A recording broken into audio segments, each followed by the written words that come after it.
Long ago, in a kingdom rich with gold and tradition, there was a princess known not for her beauty, but for the fear she instilled in her people. Princess Zuri, the king's only daughter, was said to hold the darkest heart in the land. Her cruelty was whispered about in every corner of the royal palace.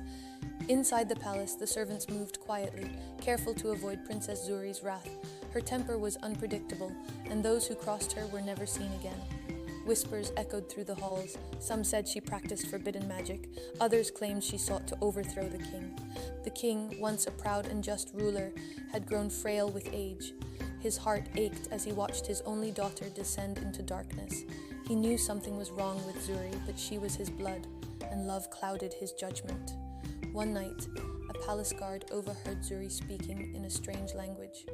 He peeked into her chambers and saw her standing before a mirror, her reflection distorted by a dark, swirling energy. She was speaking to someone or something that was not of this world. Terrified, the guard ran to warn the king, but Princess Zuri was one step ahead. The king dismissed the guard's claims as wild imaginings, but deep down he knew there was a kernel of truth. His beloved daughter was no longer the innocent child he once knew. The kingdom had no queen, as Zuri's mother had passed away when she was a child. But one day, a mysterious woman arrived at the palace, claiming to be a powerful sorceress. She offered to help the king save his daughter, though her intentions were far from pure. The sorceress, who called herself Lady Amara, spoke to the king in hushed tones. "Your daughter is lost, consumed by darkness," she said, "but with my magic, I can bring her back to the light for a price." Meanwhile, Zuri's power continued to grow. The once kind princess was now feared even by her own father. Dark storms gathered over the palace, and the crops began to wither, a sign of the evil spreading across the land. Lady Amara prepared to confront Zuri, but deep down the sorceress had her own ambitions. She wanted the throne for herself and saw Zuri's downfall as her opportunity. As she entered Zuri's chambers, she realized that the princess was far more powerful than she had anticipated. As the two powerful women faced off, the kingdom hung in the balance.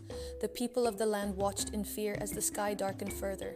Would Zuri's reign of terror continue, or would Lady Amara's own thirst for power bring ruin to them all? The air in Zuri's chamber grew thick with tension. The clash between the two powerful women was imminent, and it was not just a battle of magic, but of ambition, greed, and power. Zuri's eyes glowed with dark energy, while Lady Amara's staff began to hum with a fierce and ancient magic.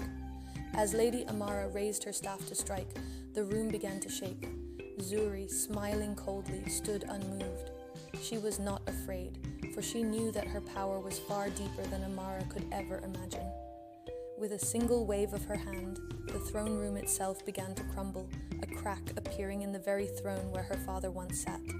But Zuri was not the only one with secrets. Lady Amara had long been planning her rise to power, and she had more than one trick up her sleeve. Hidden within her staff was a forbidden spell, a spell that could trap the soul of anyone, even someone as powerful as Zuri. As she began to chant, the staff glowed brighter, and the room grew colder. Zuri, sensing the power of the forbidden spell, didn't flinch. Instead, she smiled, a dangerous, confident smile. With a snap of her fingers, the mirrors in the room shattered, and from the shards emerged dark reflections of herself, multiplying and surrounding Amara. "Do you think your magic is enough to stop me?" Zuri hissed. In his private quarters, the king could feel the magic raging within the palace. His heart weighed heavy with the knowledge that his daughter might be too far gone. But Lady Amara's presence troubled him too. She was no savior. Torn between his love for Zuri and his duty to his kingdom, he knew that a difficult decision awaited him. Outside the palace, the people gathered, watching the skies darken as the storm raged on. They whispered among themselves, terrified of what the future held. Some believed that Princess Zuri was their doom, while others placed their faith in Lady Amara. But the truth was, no one knew what fate awaited the kingdom. Inside the throne room, Lady Amara unleashed her final spell. The room was filled with blinding light, and the ground beneath them cracked open. Zuri's reflections shattered, but she remained, more powerful than ever. "You think you can defeat me, Amara?" Zuri's voice echoed. "I am darkness itself." Lady Amara, weakened and desperate, realized that Zuri's power was far greater than she had anticipated. The kingdom's future now hung by a thread, and she had one last chance to stop the princess before all was lost. But would she succeed, or was this just the beginning of Zuri's reign of terror? As Zuri stood victorious over Lady Amara, the kingdom teetered on the edge of destruction. The dark magic within her threatened to consume everything, yet deep down there was still one final hope. The king, torn between his love and his duty, made his way to the throne room, knowing that the time had come to confront his daughter. The king's hand rested on the door to the throne room, his heart pounding in his chest. On the other side, his daughter, now the embodiment of darkness, waited. Would he be able to save her, or was it too late? The kingdom's fate hung in the balance, and as the door creaked open, the final confrontation began. The heavy doors of the throne room creaked open, revealing Zuri standing tall and cloaked in darkness. Her red eyes glowed with immense power, and the dark energy surrounding her seemed almost alive. The king stepped forward, his heart weighed down by both love and fear. His daughter was lost, consumed by the very evil he had hoped to shield her from. Yet in his heart, he knew that no magic could save her, only truth. The king's voice trembled as he called out to Zuri, "My daughter, this power, it will destroy you and all that you hold dear." His eyes filled with tears. Zuri, however, only laughed, her voice sharp like a blade. "You never understood me, father. This is my destiny. Power is all I need." The king took a deep breath and knelt before Zuri. "I have failed you, my daughter, by not showing you the true meaning of power. Power is not found in darkness or control. It is found in love, in protecting others, in humility."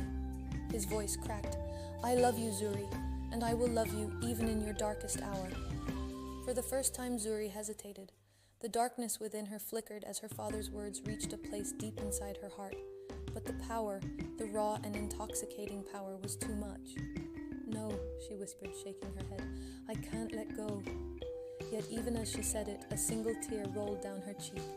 In the corner of the room, Lady Amara, still weak from the battle, sensed her chance. She whispered the final words of her forbidden spell, hoping to seal Zuri's power forever.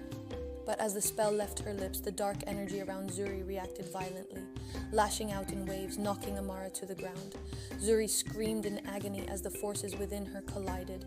Zuri's power exploded outward, the dark energy flooding the room and shattering what remained of the palace.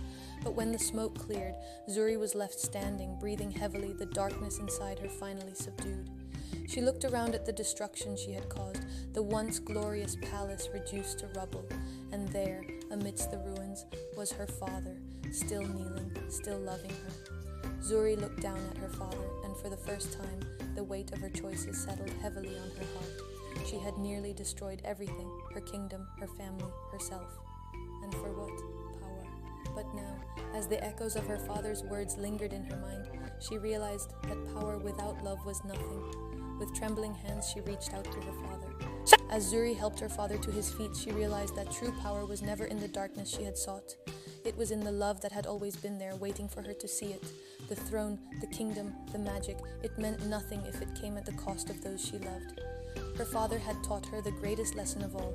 Power without love is destruction, but power guided by love, true, selfless love, could heal even the deepest wounds. Power without love leads to destruction, but power guided by love can heal even the deepest wounds. Hope you liked this story. Subscribe if you find the story interesting.